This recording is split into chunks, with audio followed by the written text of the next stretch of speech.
사도행전 오늘 말씀 보도록 하겠습니다. 18장 5절입니다. 자, 우리 다 같이 한번 읽어보도록 하겠습니다. 시작. 실라와 디모데가 마케도냐로부터 내려오매 바울이 하나님의 말씀에 붙잡혀 유대인들에게 예수는 그리스도라 밝히 전하니. 아멘. 우리 손에 이 지도를 보시기 바랍니다. 오늘 이제 성경학교 때 사용될 지도인데 미리미리 봐놓으시기 바래요. 우리 성도님들이 보실 때 왼쪽에 보면 왼쪽 제일 아래쪽에 고린도라고 하는 곳이 있습니다. 지금은 그리스이죠. 바울은 이곳에서 교회를 개척을 했는데 그 교회 이름이 고린도 교회입니다. 이곳은 참 목회, 교회를 세우기가 굉장히 어려웠어요. 왜냐하면 뭐 이런저런 방해도 많이 심했고 또 교회 내부적으로도 문제가 많아서 교회를 세우고 유지하는 것이 상당히 어려웠는데 바울은 이곳에서 1년 6개월 이상을 이곳에 머물면서 목회를 했다는 거예요. 쉽지 않은 곳에서 이렇게 교회를 세울 수 있었던 이유가 무엇일까? 사도행전 18장에 있는 이 말씀에 보니까 18장 10절에 이곳에 교회를 세울 수 있었던 이유는 하나님께서 그죠? 분명하게 말씀을 하셨기 때문에 교회를 세울 수가 있었던 것이죠. 여기 보면 내가 너와 함께 할 것이고 네가 아무리 어려운 일이 있더라도 너를 해칠 사람이 없을 것이다. 그리고 이곳에는 여전히 주의 복음을 들어야 될 사람이 너무 많이 있다. 그러니까 네가 여기 남아서 이 사람들에게 복음을 전하고 교회를 세워라. 이렇게 말씀을 하신 것이지요. 역시 우리 그리스도인, 이 자리에 앉아 계신 우리 성도님들 같은 그리스도인들은요, 하나님의 말씀을 따라서 살아가야 됩니다. 할렐루야. 하나님의 말씀을 쫓아서 살아가야 되는 거예요. 그 말씀에 순종하면서 살아가야 되는 거거든요. 뭐 돈을 따라서 간다든지 친구를 따라서 간다든지 아니면 나의 팔자, 운명 이것을 쫓아서 살아가는 것이 아닌 것입니다. 순간의 행복, 행운, 뭐 복권이라든지 당첨권이라든지 그런 것을 쫓아서 살아가는 사람들이 아니라 하나님의 말씀을 쫓아서 살아가야 되는 것이죠. 근데 교회를 세운다든지 아니면 뭐 작은 구멍가게를 하나 세운다든지 하더라도 아니면 여러분 성도들의 가정을 세운다고 하더라도 하나님의 말씀만 있어서는 되느냐? 그것이 아니라는 것입니다. 현실적인 문제도 있다는 거예요. 그것이 뭐냐면 먹고 사는 문제, 그 다음에 함께 할 사람, 이런 것들이 현실적이고 실제적인 문제인 것이죠. 이것이 잘 해결되지 않으면 교회도 어렵고 가정도 어렵고 또 직장도 어렵고 다 제대로 세우기가 힘들어요. 그렇잖아요, 그죠?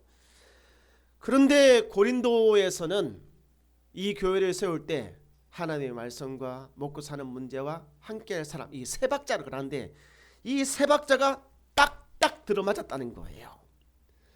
그래서 참 이 교회를 세우기에 제일 적합한 그런 이 드림팀이 만들어지게 된 거예요. 먹고 사는 문제는 브리스길라와 아굴라를 통해서, 함께할 사람은 바로 디모데와 실라와 같은 사람을 통해서, 그리고 도로아에서 누가랑 함께 왔잖아요. 누가복음과 사도행전이 누가가 기록했으니까 누가도 이 드림팀에 참여를 했던 것이거든요. 이렇게 되니까 18장 5절 보시기 바랍니다. 이런 딱딱 맞아떨리기 시작하니까 어떻게 되느냐? 바울이 하나님의 말씀에 붙잡혀서 그죠? 복음을 더 힘있게 이렇게 전하기를 시작을 한 것이죠. 근데 우리 성도님 이 본문에 있는 말씀 보면 하나님의 말씀에 붙잡힌다 라고 하는 이 표현 있잖아요. 한글로 번역을 하니까 이렇게 되는데 영어는 어떻게 표현이 되어져 있는지, 영어 성경을 보면 바울이 자기 자신을 완전하게 헌신하기 시작했다라고 이렇게 성경은 기록을 하고 있는 거예요. 그러니까 뭐냐면 박자가 딱딱 맞으니까 하나님의 말씀도 있고 또 먹고 사는 문제도 해결되고 또 자기 함께하는 사람도 또 생기고 하니까 그때서야 바울이 자기 자신을 완전히 온전하게 뭐 이것저것 막 걱정 뭐 고민 이런 거 안 하고 완전 자기 자신을 온전하게 헌신을 하면서 이 교회를 세우는 일에 앞장섰다 시작했다라고 말씀을 하고 있는 것이죠. 그러니까 이게 뭐예요? 뭐 한쪽 발은 여기에 한쪽 발은 여기에 그렇지 않았다는 것입니다. 온전하게 그 일을 했다는 것이거든요. 그냥 대충 흉내만 낸다 그런 것도 아니고 그냥 한번 해보다가 안 되면 딴 데 옮기지 그런 것이 아니었습니다. 그냥 여기에서 내가 그냥 죽겠다, 내가 여기에서 결판을 한번 내보겠다, 뭐 이런 마음으로 그냥 그게 막 빠져들어가지고 자기의 모든 것을 다 바친 거예요. 그러니까 뭐냐면 자기의 인생을 교회에다 걸은 것입니다. 자기의 삶을 교회를 세우는 일에 그냥 집어넣어버린 거예요. 이처럼 교회를 세운다는 것은 있잖아요. 그냥 이렇게 뭐 흉내만 낸다든지 간만 본다든지 이쪽에 발 담그고 저쪽에 발 담그어서 교회가 되는 것이 아닌 것입니다. 교회는 있잖아요. 이렇게 전적으로 자기 인생을 걸 때, 자기의 삶을 거기에다가 집어넣어버릴 때 이 교회가 생겨나는 거예요. 세워지는 것입니다. 할렐루야. 그래서 오늘 이 말씀이 헌신이 있는 섬김이라고 이렇게 제가 제목을 정했거든요. 우리 성도님, 교회를 세운 일에 헌신으로 섬기시기를 주님 축원드립니다. 할렐루야. 지금도 많은 사람들이 교회를 세우기 위해서 참 노력을 합니다. 하나님의 말씀은 당연히 있어야 됩니다. 하나님의 말씀 없이 교회를 세운다? 이거는 정말 교회랑 세상이랑 다를 바가 없어요. 하나님의 말씀은 가장 베이스지요. 그리고 수많은 사람들이 이 재정적인 문제를 해결하기 위해서 뭐 카페 교회를 만든다든지 아니면 공부방 교회를 만든다든지 아니면 뭐 방문 요양 교회를 만든다든지 여러 가지로 지금 예를 쓰고 있는 거예요. 그런데 세상과 비교해 봤을 때 이 규모라고 하는 면에서 교회가 게임이 안 되는 거예요. 게임이 안 돼요. 그래서 우리 말에 이런 거 있잖아요. 뱁새가 황새 따라가다가 다리가 찢어진다라고 하는 말 있어요, 없어요? 괜히 막 덩치 크고 막 잘 갖춰져 있고 뭔가 풍성한 이런 사람들을 보면서 부러워하면서 우리도 저렇게 한번 해보자. 없는데, 그죠? 막 쫓아가다 보면 이게 다리가 찢어지듯이 안 된다는 거예요. 그죠? 우리도 여러분도 마찬가지. 그 형편에 맞게끔 계획을 세우고 일을 만들어 가야만 된다는 것이죠. 오늘 우리 성경학교 우리 규모에 맞게끔 오늘 한번 진행해 봅시다. 그래서 작지만 뭐 막 몇백 명 모이는 것 뭐 원하지만 우리가 그럴 만한 형편은 아니잖아요. 이 규모에서 비록 뱁새와 같은 작은 다리를 갖고 있지만 우리 걸음에 맞춰서 아주 재밌게 한번 해보자는 거예요. 할렐루야. 그죠? 그리고 교회는 있잖아요. 사람이 굉장히 중요합니다. 사실 우리 교회도 아까 전에 말했던 디모데와 실라와 같은 사람이 있어요. 더 있기는 있습니다. 그렇지만 지금 함께 하지는 못하잖아요. 저도 가끔씩 저런 분들이 우리 교회 일에 조금 더 열심히면 얼마나 좋을까 뭐 그런 마음이 있기는 있어요.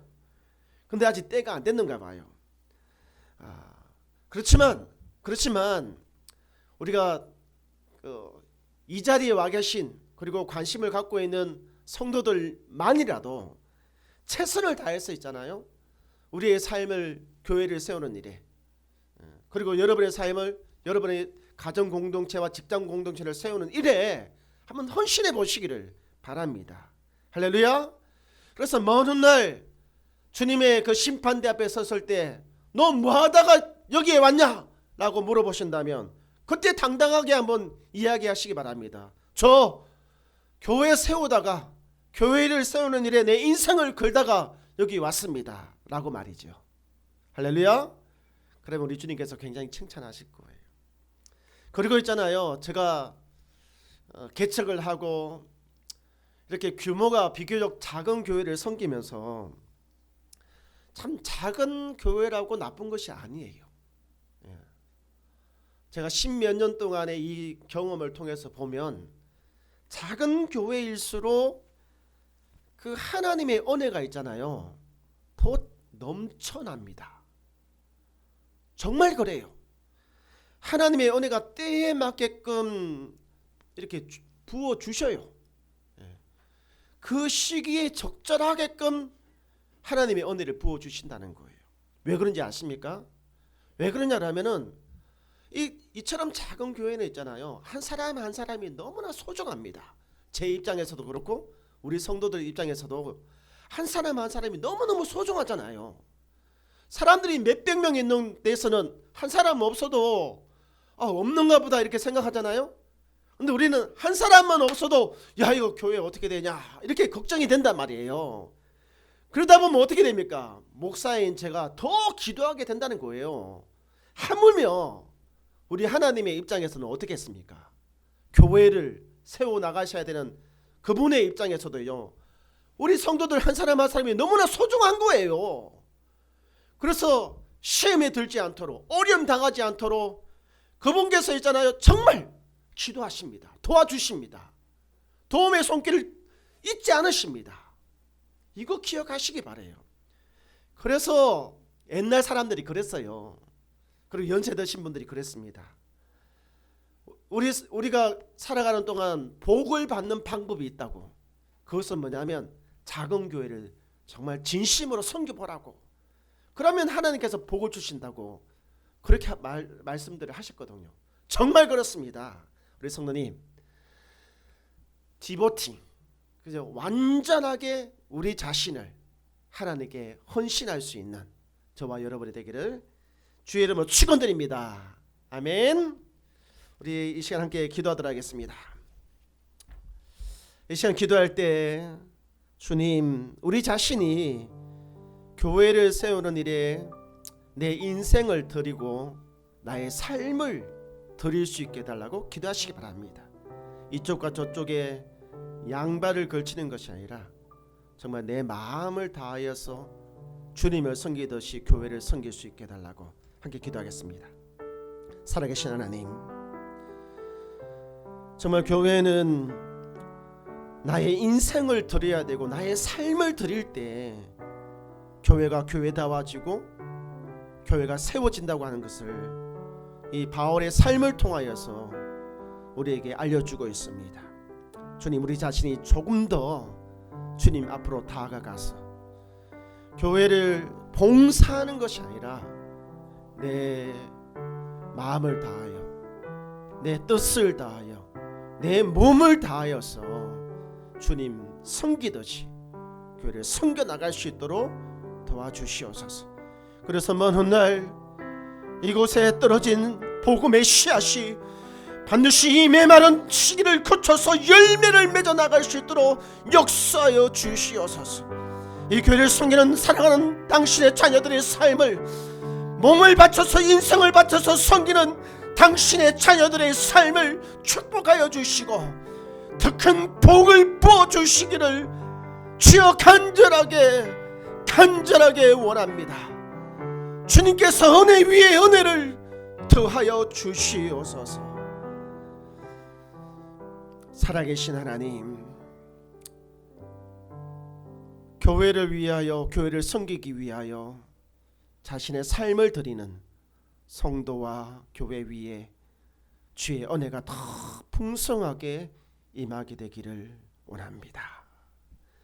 이제는 우리 주 예수 그리스도의 거룩하신 은혜와 하나님 아버지의 놀라우신 사랑과 성령 하나님의 감화감동 교통하심이 몸을 더렸어 마음을 더렸어 삶을 주님께 드림으로 교회를 섬기기를 원하는 교회와 성도들 머리 위에 이제로부터 영원토록 함께 있을지어다. 아멘.